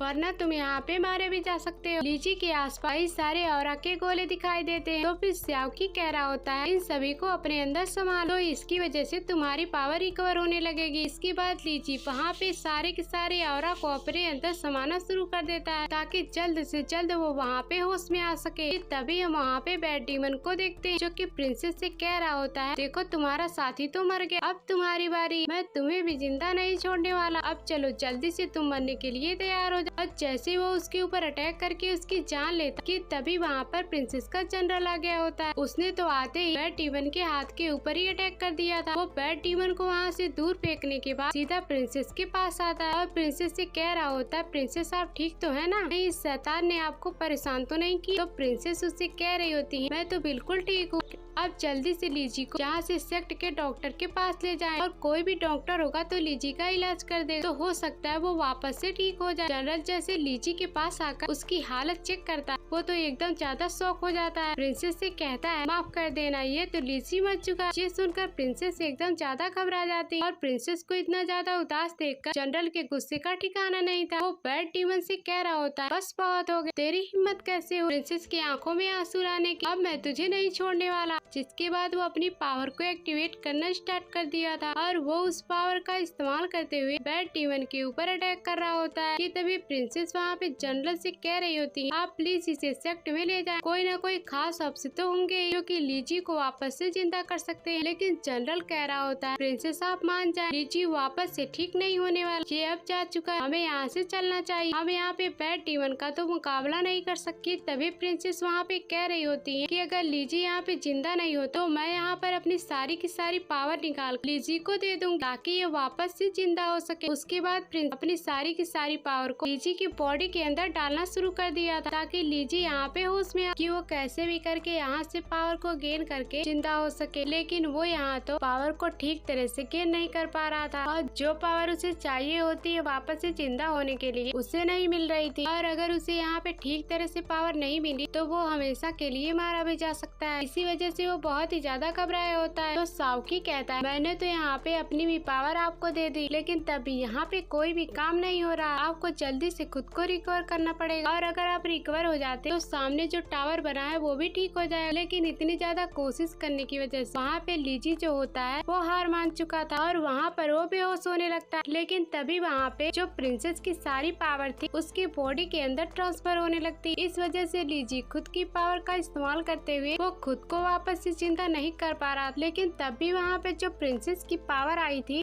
तो इस वजह से वो धीरे धीरे करके रिकवर होने लगता है। लीजी एकदम ज्यादा हैरान हो जाता कि यहाँ पे मुझे कौन अपनी पावर दे रहा है, जिससे कि मेरी सारी की सारी पावर रिकवर होते जा रही है। इसलिए लीजी वहाँ पे तुरंत ही खड़ा हो जाता है और वो वापस अपनी पावर को गेन करना स्टार्ट कर देता है ताकि वो यहाँ पे उस टावर को ठीक कर सके। प्रिंसेस की पावर के साथ तो लीजी को यहाँ पे होश आ गया होता है और जैसे ही वो वहाँ पे इतनी सारी पावर को गेन करने की कोशिश करता है, वो यहाँ पर इन फाइन तरीके से पावर को गेन कर पा रहा है और ऐसा लग रहा था कि वो जल्द से जल्द होश में आ ही जाएगा। और उधर प्रिंसेस को अभी बहुत ही ज्यादा अफसोस हो रहा था कि मैंने अपनी सारी पावर लीजी को दे दी, लेकिन तभी वो यहाँ पे होश में क्यों नहीं आया। तो वहीं पे बैड डीमन प्रिंसेस और उसके जनरल से कह रहा होता है, तुम लोग यहाँ पर कितना भी नाटक क्यों ना कर लो, ना तो ये होश में आएगा और ना ही तुम लोग यहाँ से जा सकते हो, मैं सभी को यहाँ पे खत्म कर दूंगा। तो फिर जनरल कह रहा था, तू खत्म करेगा, देखता हूँ तू क्या ही करेगा। जिसके बाद वो अपनी पावर को एक्टिवेट करते हुए बैड डीमन की तरफ ही बढ़ने लग गया था और इधर प्रिंसेस की हालत पूरी तरह से खराब हो जाती है। उसके मुंह से तो खून भी आने लग गया क्योंकि उसने सारी की सारी पावर लीजी को दे दी थी, लेकिन तभी लीजी को वहाँ पे होश नहीं आया था और प्रिंसेस वहाँ पे एकदम ज्यादा उदास हो गई होती कि अब मैं यहाँ पे लीजी को कैसे होश में ला सकती हूँ, उसने मेरे लिए यहाँ पे अपनी जान गंवा दी, मैं तो यहाँ पे उसे होश में नहीं ला पा रही। तो वहीं पे हम लीजी को देखते हैं जो कि इतनी ज्यादा प्रिंसेस की पावर का इस्तेमाल करते हुए उस टावर को दोबारा से बना लिया, जिस वजह से वहाँ का नजारा एकदम ज्यादा सुंदर हो गया होता है। वो जगह बिल्कुल खूबसूरत बन चुकी। तो लीजी भी हैरान कि यह जगह कितनी ज्यादा सुंदर और मेरे मरने की वजह से खंडर बन चुका, यानी कि अब जब भी मुझे कुछ होगा तो ये जगह बर्बाद होते जाएगी और जितना मैं खुद की पावर को गेन करते जाऊंगा ये जगह उतनी ही ज्यादा सुंदर बनते जाएगी। जिसके बाद वहाँ पे लीजी का वेपन आ जाता, जिसकी पावर वहाँ पे और भी ज्यादा बढ़ चुकी थी। वेपन ने भी अपना ब्रेक थ्रू कर लिया था और फिर वो अपनी सारी की सारी पावर लीजी के अंदर ट्रांसफर कर दिया था, जिस वजह से लीजी को जो चोटें लगी थी वो पूरी तरीके से रिकवर हो जाती और अब यहाँ पे लीजी एकदम ठीक हो चुका था और यहाँ पे दोबारा से जिंदा होने के लिए तैयार हो चुका था। तो स्याओकी वहाँ पे लीजी से कहता है, जब तुमने यहाँ पे इतनी ज्यादा पावर को गेन किया है तो तुम हेवनली बुक के अंदर से कोई भी एक टेक्निक ले सकते हो जो कि आगे चलकर तुम्हारी मदद करेगा फाइट करने में। ये सुनकर लीजी एकदम ज्यादा खुश हो जाता है, चलो मुझे यहाँ पे एक टेक्निक भी मिल गया और मैं दोबारा से जिंदा होने वाला हूँ, ये तो बिल्कुल कमाल ही हो गया। तो स्याओकी उससे बताता, तुम इस टेक्निक का इस्तेमाल करोगे ना तब वो बैड डीमन तुम्हारे सामने खड़ा तक नहीं हो पाएगा, तो फाइट करने की तो दूर की बात है और तुम जल्दी से जल्दी होश में आ जाओ और उस बैड डीमन का खेल खत्म कर दो, इससे पहले वो प्रिंसेस को भी ना नुकसान पहुंचा। जिसके बाद लीजी वहाँ से दोबारा से होश में आने के लिए तैयार हो जाता है। ये सीन दिखाते ही यह एपिसोड यहीं पर एंड हो जाता है। Thanks for watching. पिछले एपिसोड में हमने देखा था कि लीजी और प्रिंसेस को लग रहा था कि बैड डीमन मर चुका है, लेकिन बैड डीमन तो मरा ही नहीं था, वो दोबारा से वहाँ पे आ चुका था और वो दोबारा से वहाँ आने के बाद उन दोनों के ऊपर अटैक करना स्टार्ट कर देता है, जहाँ पे इस बार बैड डीमन तो ज्यादा ही पावरफुल दिखाई दे रहा था और जैसे वो प्रिंसेस के ऊपर हमला करने वाला होता है कि लीजी वहाँ पर आकर प्रिंसेस को बचा लेता है, लेकिन इससे उसकी जान चली गई थी।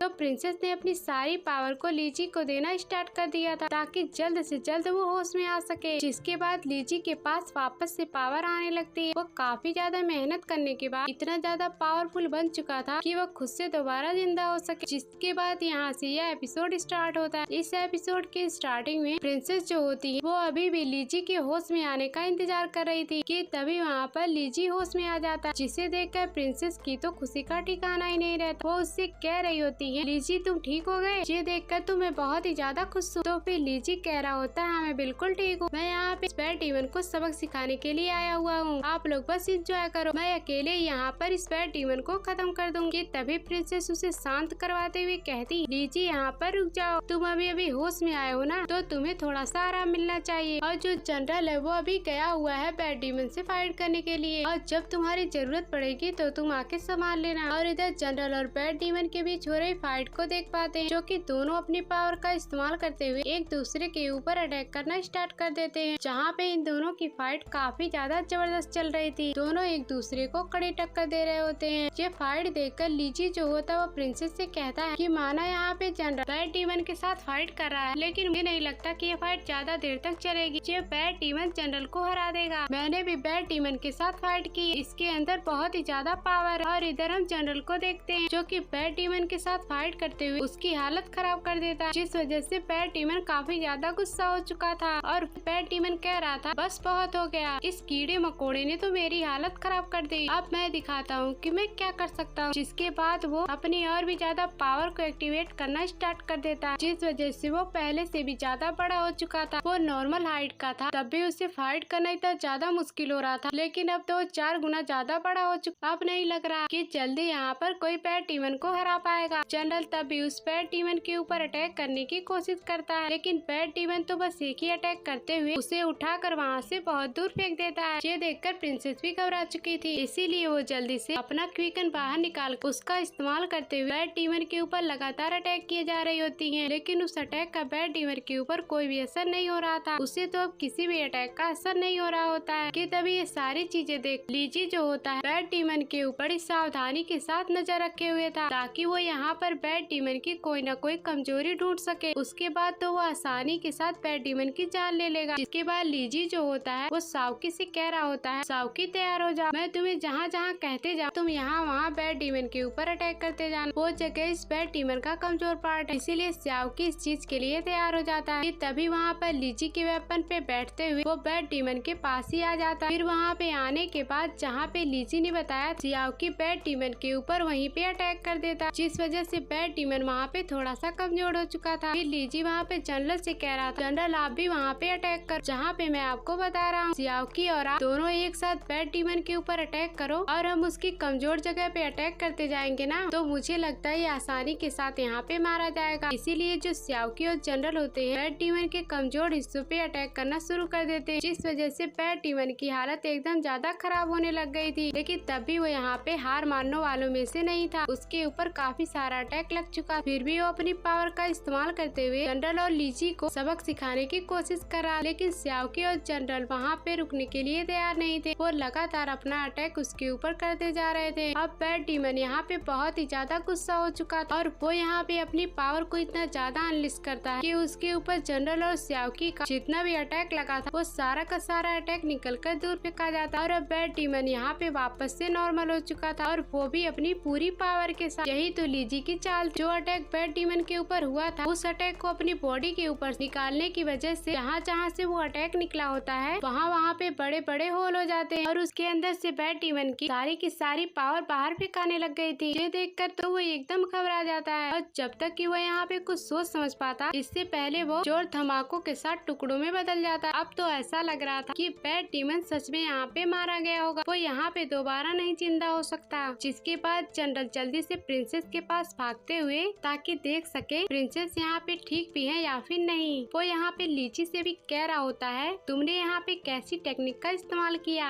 ये तो कमाल की थी। तुमने तो पैट डीमन के कमजोर हिस्सों की स्टडी की, उसके बाद हमने उसके ऊपर अटैक की। देखो अब तो पैट डीमन खत्म हो चुका है, ये तो फाइट करके मजा ही आ गया। तुम्हारा शुक्रिया जो तुमने हमारी इतने अच्छे से मदद की, वरना हमें नहीं लग रहा था कि हम यहाँ पे पैट डीमन को हरा पाते। जो सुनकर लीजी जो होता वहाँ पे शर्मा जाता, क्योंकि यहाँ पे उसकी तारीफ हो रही थी। और इसी में हम लीजी को प्रिंसेस के स्पिरिचुअल वर्ल्ड में देखते हैं, जहाँ पे उसे प्रिंसेस का एक स्टेचू दिखाई देता है जो कि काफी ज्यादा डैमेज हो चुका था। ये देखकर लीजी एकदम ज्यादा हैरान रहता कि यहाँ पर प्रिंसेस का स्टेचू इतना ज्यादा डैमेज कैसे हो चुका है। तभी साउकी वहाँ अपनी हेवनली बुक का इस्तेमाल करते हुए ये देखने की कोशिश करता है कि आखिरकार यहाँ पे हुआ क्या। कि तभी उसे पता चलता है कि प्रिंसेस ने अपनी काफी सारी पावर को लीजी को ही दे दिया, जिस वजह से प्रिंसेस की जो सोल थी वो काफी ज्यादा डैमेज हो चुकी थी और उसको ठीक करने का रास्ता काफी ज्यादा मुश्किल है। देखकर लीजी कह रहा होता है, चाहे कुछ भी क्यों ना हो, प्रिंसेस ने अपनी पावर का इस्तेमाल करते हुए मेरी जान बचाई है, तो मेरी जिम्मेदारी है कि मैं यहाँ पर प्रिंसेस की जो सोल है उसे ठीक करने की कोशिश करूँ, चाहे कुछ भी क्यों ना हो जाए। मैं प्रिंसेस के सोल को वापस से पहले जैसा कर दूंगा। इसके बाद लीजी अपनी पावर का इस्तेमाल करते हुए अपनी सारी पावर प्रिंसेस के अंदर ट्रांसफर करने की कोशिश कर रहा होता है, ताकि वो प्रिंसेस की सोल को रिकवर कर सके। और काफी देर की मेहनत के बाद प्रिंसेस वहाँ पे होश में आ जाती है और जनरल ये देख के हैरान था कि प्रिंसेस को देख के ऐसा लग रहा है कि वो वापस से रिकवर हो चुकी है। वो एकदम ज्यादा हैरान था कि लीजी के पास ऐसी कौन सी टेक्निक आ गई जिसका इस्तेमाल करते हुए ये इतने बड़े बड़े काम करते जा रहा है। लीजी वहाँ पे प्रिंसेस से कह रहा होता है, देखो मैंने यहाँ पर सिर्फ अभी तुम्हारी पावर को रिकवर किया, तुम्हारी जो इनर सोल डैमेज हुई है ना वो अभी पूरी तरीके से रिकवर नहीं हुई है, वो तुम्हें रिकवर करना पड़ेगा। एक सोल ब्रेकर ही उसे रिकवर कर सकता है। तुम सोल ब्रेकर की चिंता मत करो, मैं उस पावर को गेन कर लूंगा। लेकिन बस तुम्हें इतना काम करना है कि तुम्हारे पास जितनी सोल है ना, उतनी चीज तुम्हें एब्जॉर्ब करनी पड़ेगी ताकि तुम्हारे पास उतनी पावर आ जाए। उसके बाद अपनी डिवाइन हीलिंग टेक्निक का इस्तेमाल करते हुए तुम्हारी जो ब्रोकन सोल है उसको ठीक करने की कोशिश करूंगा। उसके बाद आप पूरी तरह से रिकवर हो जाओगी और अपनी स्पिरिट का भी इस्तेमाल कर पाओगे। और स्पिरिट तुम्हारे सोल डैमेज होने की वजह से नहीं कर पा रही हो, जो सुनकर जनरल भी हैरान हो जाता है। ये तो मुझे बहुत ही ज्यादा खतरनाक लग रहा है। लेकिन लीजी बता रहा होता है, प्रिंसेस आप सारी चीजें मुझ पे छोड़ दो, मुझसे जो हो सकेगा मैं वो करने की कोशिश करूंगा ताकि आपकी जो सोल डैमेज है मैं उसको ठीक कर सकूं। और अभी मैं यहाँ से उसी स्पिरिचुअल माउंटेन पे जा रहा हूँ जहाँ पे अपना काम खत्म करने के बाद मैं वापस से आपके पास आऊंगा और यहाँ पर मैं अपनी जान लगा दूंगा ताकि मैं आपको पूरी तरह से रिकवर कर सकूं, क्योंकि आपने अपनी पावर देकर मुझे बचाया था और मेरी जिम्मेदारी बनती है कि मैं आपको यहाँ पे पूरी तरीके से ठीक कर दूं। जो सुनकर प्रिंसेस एकदम ज्यादा खुश हो जाती और वहाँ पे काफी ज्यादा शर्मा भी रही थी और ऐसा लग रहा था कि वो धीरे धीरे करके लीजी को पसंद करने लगी। इसके बाद लीजी कुछ देर आराम करने के लिए घोड़ा गाड़ी से बाहर आ जाता और वहाँ पे आने के बाद वो प्रिंसेस को लेटे लेटे याद कर रहा थी। तभी वहाँ पे प्रिंसेस भी आ जाती, जिसे देखकर लीजी भी हैरान रह जाता। वो प्रिंसेस से कह रहा था, प्रिंसेस आप यहाँ पे बाहर क्या कर रही? तो प्रिंसेस वहाँ पर उससे कहती, लीजी तुमने कहा कि तुम उस स्पिरिचुअल माउंटेन के ऊपर जा रहे हो और कल सुबह सुबह तुम यहाँ से निकल जाओगे। तो मैं क्या कह रही थी, मैं तुम्हारे साथ जाना चाहती, क्या तुम मुझे अपने साथ ले जाओगे? मेरी एक छोटी सी रिक्वेस्ट है, इसके लिए प्लीज मना मत कर। तो लीजी कह रहा था, नहीं नहीं प्रिंसेस आप वहाँ पे नहीं जा सकते, आपको पता है ना कि उस माउंटेन इतने ज्यादा पावरफुल बीस्ट रहते हैं और आपकी जान पे खतरा आ जाए और अगर आपको कुछ हुआ तो मैं बिल्कुल भी बर्दाश्त नहीं कर सकूंगा। नहीं नहीं आपका वहाँ जाना बेहतर नहीं है। लेकिन प्रिंसेस वहाँ पे लीजी से कह रही होती है, तुमने ठीक कहा, लेकिन तुम वहाँ पे जाओगे और वहाँ से वापस आओगे तो कितने दिन लग जाएंगे और मैं तुम्हारे साथ रहे बगैर इतना दिन नहीं गुजार पाऊंगी। इसलिए मैं चाहती हूँ कि मैं तुम्हारे साथ जाऊँ। वैसे भी साल भर महल के अंदर रहने से मुझे बिल्कुल भी अच्छा नहीं लगता और मुझे बाहर जाकर कुछ एडवेंचर फील करना ही है। इसलिए मैंने तुमसे कहा कि तुम मुझे साथ ले चलो, क्योंकि हमारी जो फैमिली है उसे और ज्यादा पावरफुल बनाने के लिए कुछ सालों पहले मेरे फादर ने अपने फैमिली बिजनेस के अंदर ही डाल दी ताकि मैं अपने फैमिली का बिजनेस संभालूं। उसके बाद मेरी पूरी की पूरी फैमिली और राजगद्दी संभालने की कोशिश करूँ और इन सभी चीजों में मैं बहुत ज्यादा बिजी हो चुकी थी और न ही मैंने ठीक तरीके से अपनी कल्टीवेशन पे ध्यान दिया। जैसे जैसे मेरी कल्टीवेशन पावर कम हुई, मेरे और जो भाई लोग उन्होंने डिसाइड कर ली कि वो लोग मुझे हटाकर वहाँ की राजगद्दी खुद ही ले लेंगे। मैं हमेशा से कल्टीवेशन करना चाहती, लेकिन मेरी कल्टीवेशन पावर मेरी सोल ब्रेक होने की वजह से नहीं बढ़ पाती है। मैंने बहुत ही ज्यादा कोशिश की मैं वापस से रिकवर कर सकूं, लेकिन वो जल्दी रिकवर नहीं हो रही। और जब मैंने तुम्हें जिंदा करने की अपनी सारी पावर दे दी तो इसकी वजह से मेरी सोल और भी ज्यादा डैमेज हो चुकी है और अब रिकवर करना और भी ज्यादा मुश्किल होगा। और अब सारे लोगों ने यह डिसाइड कर लिया जब मैं 18 साल की हो जाऊंगी तो उसके बाद हमारे फैमिली को और भी ज्यादा पावरफुल बनाने के लिए हमारे जो लेवल किंगडम है उनमें मेरी शादी करवा दें ताकि हमारे फैमिली का जो रिलेशन वो नेवल किंगडम के साथ और भी अच्छा बढ़ सके, जो कि मैं बिल्कुल भी नहीं चाहता। मैं इन सबों के चक्कर में बिल्कुल भी नहीं फंसना चाहती। मेरे फादर भी इस चीज के साथ और उन्होंने मेरी परमिशन नहीं और ये रिश्ता पक्का करने की बात कह, लेकिन अब मुझे लगता है कि मेरे पास एक आखिरी मौका कि मैं अपनी पावर को बढ़ाते हुए अपनी स्पिरिट को अवेकन कर सकती हूँ। उसके बाद मैं सारे लोगों को दिखा दूंगी कि कोई भी मेरे सामने नहीं टिक पाएगा और जो सही लगेगा मुझे मैं वो करूंगी और मैं अपने सारे दुश्मनों को सबक सिखा दूंगी। इसलिए मैंने तुमसे कहा कि तुम मुझे अपने साथ लेके चलो और मुझे सबसे पहले कल्टीवेशन को सीखना होगा, उसके बाद ही मैं अपनी स्पिरिट को अवेकन कर सकती हूँ। तो बताओ लीजी, अभी तुम अपने साथ मुझे ले जाना चाहते हो या फिर नहीं? ये सुनकर लीजी भी हैरान रह जाता। बेचारी प्रिंसेस की लाइफ तो काफी ज्यादा मुश्किलों से भरी हुई है, इसीलिए वो उससे वादा कर लेता, मैं तुम्हें अपने साथ लेके जाऊंगा और हर खतरों में तुम्हारे सामने खड़ा रहूंगा और तुम्हारी कल्टीवेशन पावर बढ़ाने में भी तुम्हारी मदद करूंगा। और ये सुनकर प्रिंसेस और भी ज्यादा खुश हो जाती और वो बहुत ही ज्यादा शर्मा भी रही थी। तभी लीजी जो होता है प्रिंसेस से पिंकी प्रॉमिस कर रहा होता है कि मैं तुमसे वादा करता कि मैं तुम्हारी स्पिरिट को अवेकन करके दिखाऊंगा और तुम भी मुझसे वादा कर कि तुम हमेशा मेरा साथ दोगी। इससे प्रिंसेस वहाँ पे पिंकी प्रॉमिस कर लेती, जिस वजह से वो दोनों काफी ज्यादा खुश लग रहे थे और अब लगता है कि इन दोनों के नए सफर की शुरुआत होगी। और अब इस बारे में जनरल को जैसे ही पता चलता है कि प्रिंसेस प्रिंसेस यहाँ पर लीजी के साथ जा रही हैं तो वो उनसे मना कर रहा होता है। प्रिंसेस माना कि आप यहाँ से जा रही हैं, लेकिन कम से कम मुझे तो अपने साथ लेके चलो, मैं आपको अकेले नहीं छोड़ सकती। लेकिन प्रिंसेस कह रही होती है, जनरल आप कब तक मुझे प्रोटेक्ट करते रहेंगे, वैसे भी मैं अकेले कहाँ जा रही हूँ, मेरे साथ तो लीजी जा ही रहा है, वो मुझे प्रोटेक्ट कर सकता है और मुझे अपने कल्टीवेशन पावर को बढ़ाना होगा कि मैं अपने कोर की जो कल्टीवेशन उसे मैं और भी ज्यादा इंक्रीज कर सकूं और उसके बाद ही मैं अपने स्पिरिट को अवेकन कर पाऊंगा। आपने मेरी बचपन से मदद की और हर टाइम मेरा साथ दिया, लेकिन यहाँ पे मैं आपका शुक्रिया करना चाहती हूँ उन सारी चीजों के लिए। बस आप मेरी एक छोटी सी रिक्वेस्ट मान लो, प्लीज आप मुझे यहाँ से जाने दो। तो फिर लीजी यहाँ पे कह रहा होता है, जनरल तुम इतना परेशान क्यों हो रहे, मैं हूँ ना यहाँ पे, अगर प्रिंसेस के ऊपर कोई खतरा आएगा तो उससे पहले मैं झेलने की कोशिश करूंगी, इसलिए तुम यहाँ से बिंदास बेफिक्र होके चले जाओ। तो जनरल कह रहा होता है, अच्छा ऐसी बात है तो ठीक, मैं भी यहाँ पे तो देखूं कि तुम प्रिंसेस को कैसे प्रोटेक्ट कर पाते। वो वहाँ पे एक सर्कल बना लेता और वो कह रहा होता है, अगर तुम्हारे अंदर पावर है तो तुम मुझे इस सर्कल से बाहर निकाल कर दिखा, मैं तुम्हें नहीं रोकूंगा प्रिंसेस को साथ ले जाने के लिए, और अगर तुम इस काम में फेल रहे तो मैं प्रिंसेस को यहाँ से नहीं जाने देने वाला। तो उसके बाद लीजी जनरल के पास आ जाता और वो जनरल को उस सर्कल से बाहर करने की कोशिश करता है, लेकिन जनरल जो होता है वो लीजी को उठा कर फेंके जा रहा होता है। लीजी तो उसका मुकाबला कर ही नहीं पा रहा होता, वो अपने वेपन का भी इस्तेमाल करता है, लेकिन तब भी उसका कोई फायदा नहीं हो। जनरल के पास लीजी से ज्यादा पावर लग रही थी, इसलिए लीजी वहाँ पे अपने वेपन के कई सारे डुप्लीकेट बना लेता है और सारे के सारे डुप्लीकेट को जनरल की तरफ फेंक देता है। लेकिन जनरल अपने भाले का इस्तेमाल करते हुए उन सभी अटैक से बच चुका था, लेकिन वो दोबारा से लीजी के ऊपर अटैक करना स्टार्ट कर देता। लेकिन लीजी भी इतना कमजोर नहीं, वो अपनी पावर को यहाँ पे एक्टिवेट करते हुए और उन सारे के सारे डुप्लीकेट को जनरल की तरफ ही फेंक देता है। लेकिन जनरल अपने भाले का इस्तेमाल करते हुए उन सभी अटैक से बच चुका था और वो दोबारा से लीजी के ऊपर अटैक करना स्टार्ट कर देता। लेकिन लीजी भी इतना कमजोर नहीं, वो वहाँ पे आने के बाद अपनी पावर को एक्टिवेट करते हुए इतना खतरनाक अटैक जनरल के ऊपर कर देता कि जनरल का भाला तो लीजी के हाथ में आ चुका था और इस अटैक की वजह से जनरल उस सर्कल से बाहर निकल कर आ जाता, जिस वजह से जनरल ये चैलेंज हार चुका था। ये देखकर जनरल लीजी से कह रहा होता है, चलो ठीक है, अब तुम यहाँ पर प्रिंसेस को ले जा सकते, लेकिन वादा करना प्रिंसेस को एक आंच भी नहीं आनी चाहिए, वरना मैं तुम्हें जिंदा नहीं छोड़ूंगा। तो फिर लीजी कह रहा, आप बेफिक्र रहे, प्रिंसेस को कुछ भी नहीं होगा,